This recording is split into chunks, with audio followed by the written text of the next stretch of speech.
I'll get started. Thanks for joining me. Today is the first day of a series of podcasts that I thought I'd make about cycling in Sydney. And today I wanted to hold a cargo bike Confer because a lot of people stop me on the street and ask me about the Nihola that I ride, and my husband also, who rides a Vélo-à-Porter, which is a long-tail cargo bike.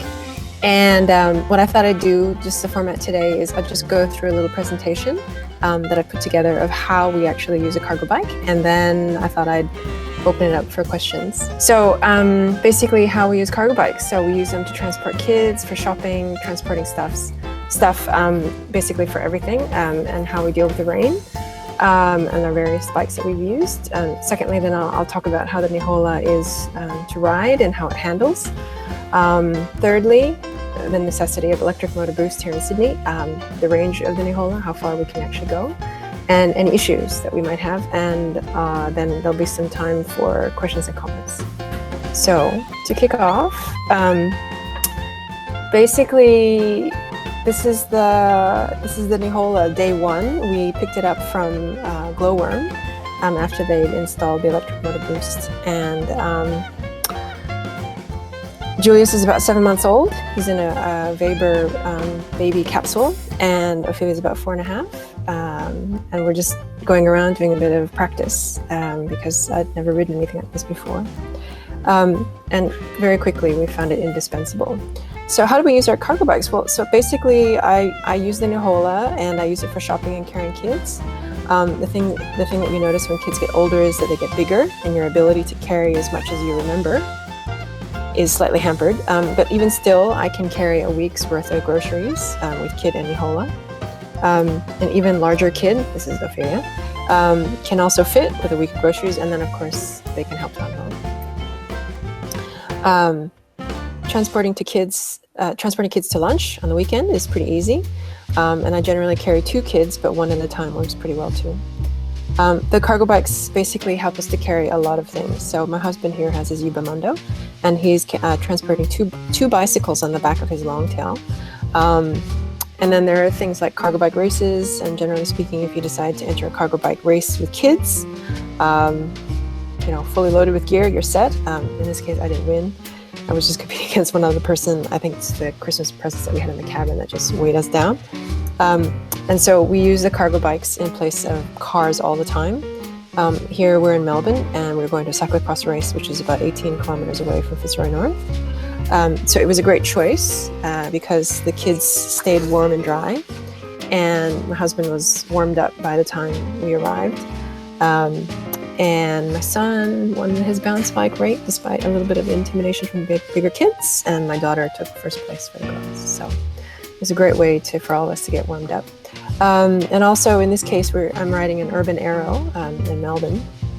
It was really useful for transporting our bags because I mistakenly understood the checkout time to be later than it actually was, and we had to quickly move our things to our friend Steve's house. And so you can see basically the blue case is a case from my husband's special Speedwagon bike, and behind that is a suitcase for the weekend. And both fit very comfortably into the Urban Arrow. And also the weight, you can carry about 90 kilos in there.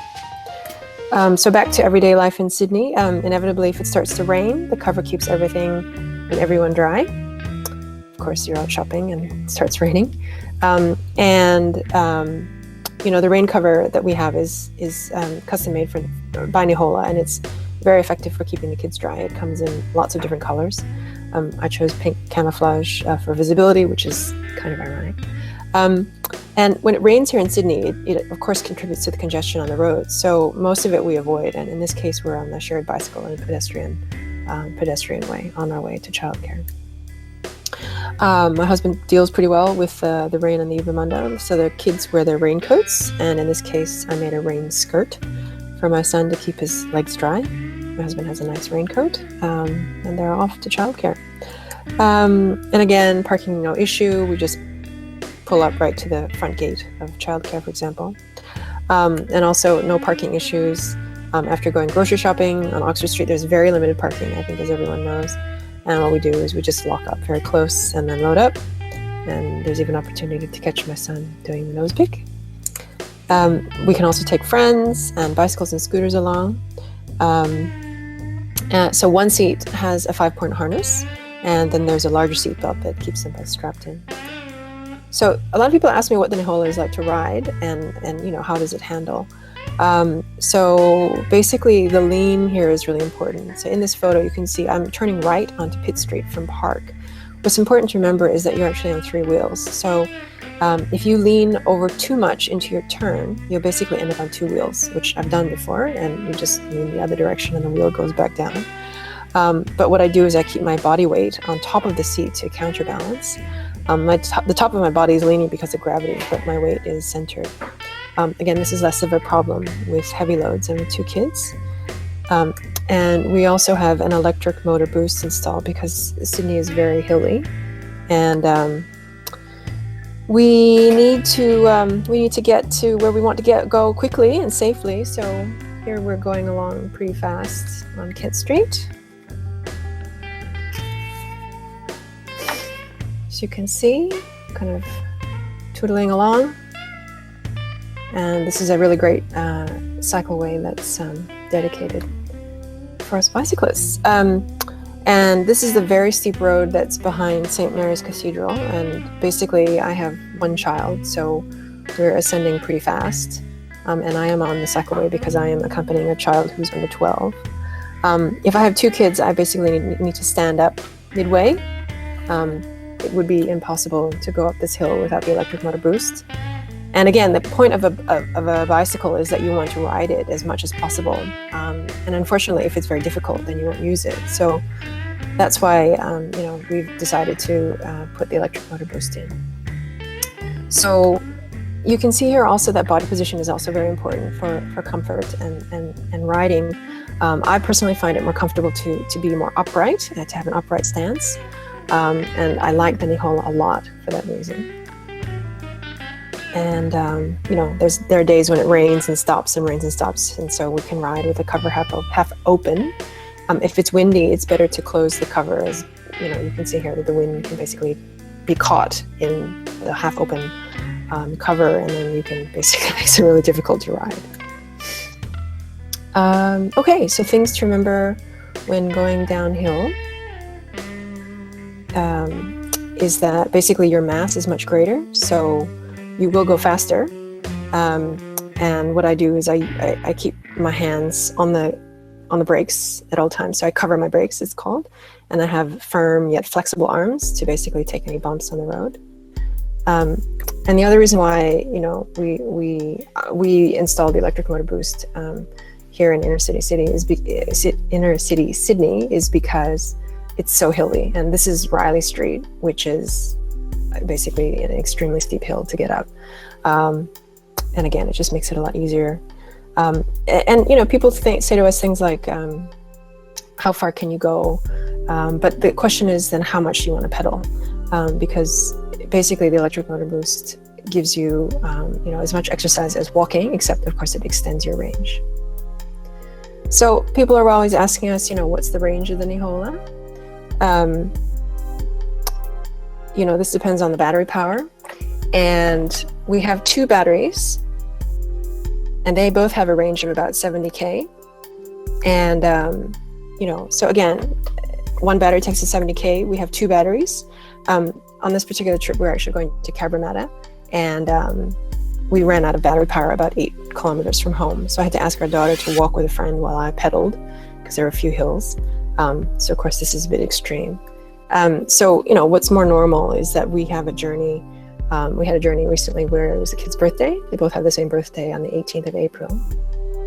And it's a very special day. So we went from Surrey Hills to the cinema, the entertainment quarter, and then to lunch at Walsh Bay, which is further up Kent Street. And then we came home and then changed batteries, and then picked up figure skates, ice skates for the kids, to go to an ice skating facility in Alexandria. And of course then it started to pour with rain on the way back to back to Surrey Hills, where we had dinner. So that was about a 50-kilometer day for me, and that's totally reasonable. And of course then I enjoyed my pizza and a glass of wine that night enormously. So in terms of issues with the Nihola, we've had nothing significant. All the parts are very standard, and we get the Nihola serviced every 6 months to prevent any problems.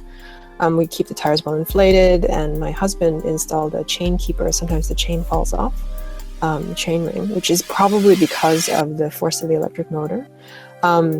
So once, on this particular occasion, someone's dog ran in front of us, and I had to brake really quickly. So the brake cable for the front brakes snapped. I think they were not quite well adjusted. And I had to basically ride home slowly with just a back brake, but that was fine. It was not an issue. I just had to adapt my style of riding. And then we went to Omafits, and they fixed it without any problem. So that is very broadly how we use the Nihola. Do anything else? So how do I feel about safety in Sydney? Oh, thank you. Thank you for a question. So safety in Sydney is a really good question because I think everybody is very aware of the New South Wales government's stance on cycling, which is not exactly positive. So the approach that I take is that I basically use roads that are not very, very busy. So for example, I used to take College Street Cycleway, but it's gone now. So what I do is I'll go in the back roads through Darlinghurst, and I'll cross Oxford Street, and I will basically go out of my way to be safe. And so it might take me a little bit longer, but we're not so far away from the city in Surrey Hills, and I will be very conscious of taking a road that is not like a through road. I don't take College Street anymore, for example. George Street, when it was open to traffic, I never took it. Very, very rare instances. But another way that I like to get into the city is via Pitt Street. In terms of the way that people treat me on the road, people generally, when I have the kids, are very respectful. I've had very minor incidents with taxi cab drivers who, of course, have said things like you're a bad mother, but I'm never going to see that person again. It's okay. And generally people are very respectful, especially when there are kids in the cabin. I did have one incident where there was a gelato truck driver who cut me off and said I should get off the road and get to the left and all of that. And the kids, I had both of them in the cabin with me, and we were going to school. And what happened was he basically got really, really close and started shouting. So I took some pictures and I called up the gelato company, and someone else had actually, a pedestrian had actually called as well to complain about that particular driver. And I ended up speaking with the managing director of that company, and they said that they would re-educate the drivers because things have changed obviously in the inner city since before. This was about 3 years ago when this happened. That was probably the most extreme circumstance. In terms of safety, we're all wearing helmets as is required, and I do generally feel quite safe because of, again, the choices that I make to take specific roads that are quieter. Yeah, that's how I feel about safety. Thank you. Any other questions?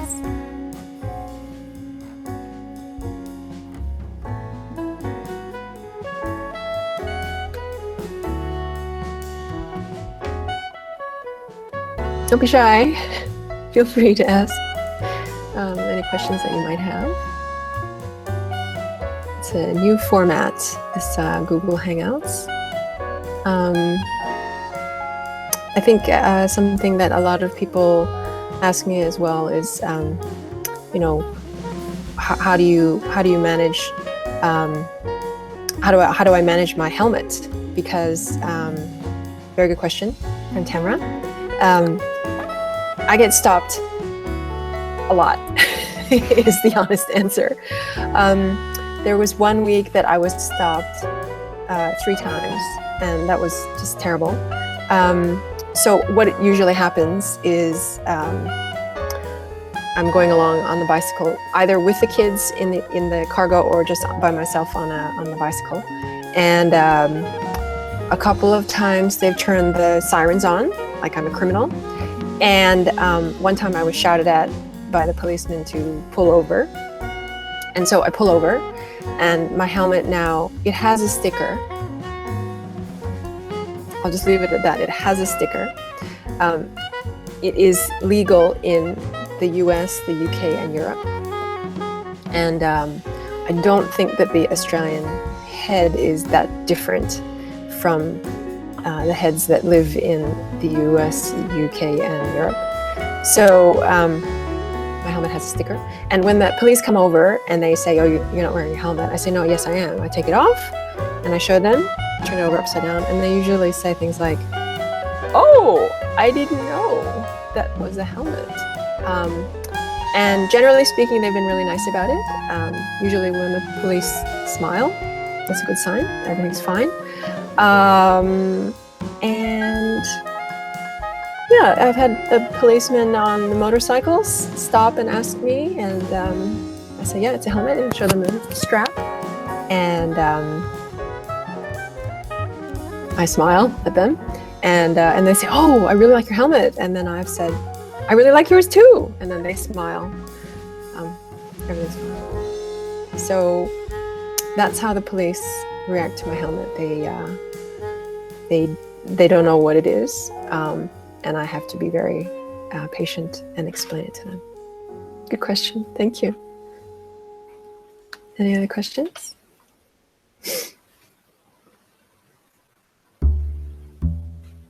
I'm just trying to think. What else? What else do people ask me? Yeah, the kids love the tricycle. Although now my daughter, she's 9. They complain a little bit, especially if they have to sit for a while. I think their range is about 30K. After that, they tend to start to complain that their legs hurt and they're getting bored. But it's not a bored like as in a car. It's more just because their bottoms start to hurt. And once on the trip to Cabramatta, it was a long trip and we started at 8 in the morning. I basically made snacks and water and that kind of thing, and brought all of that along, and they had a great time because they got to eat and drink along the way, while the rest of us, it was a nice group of us in Sydney X Rides, another great group, which encourages people to cycle for every day and just to get around to learn about more things in Sydney. Yeah, everybody commented that the kids had it really easy, but I think that's the mom service, I guess, that I provide for my kids. And I think also that they've actually become very used to cycling in that way because they see everything around them, and they are not bored for that reason. Whereas in the car, they get tired about 20 minutes in and they're not interested anymore. They say, we're done with the car, can we get out? And of course, that's not the case. So the kids really enjoy it, I think, because my son also, he's been in it since he was about 7 months old. He's just very used to it, and that's all he knows, pretty much. So he's very enthusiastic about riding his own bicycle, as is our daughter. So does anyone have any other questions at the moment? Thank you very much for coming. I'll ask again, any more questions? And with that, I'll say thank you. Thanks for coming, and thanks for listening and your questions as well. And I'll see you soon. I'm going to try to do these kind of podcasts every month. If you have any suggestions of things that you might be interested in hearing about with regards to everyday cycling, and you've seen me on a lot of social media, so Twitter, Instagram, Facebook, let me know in either of those medium, and speak to you soon. Thanks. Bye.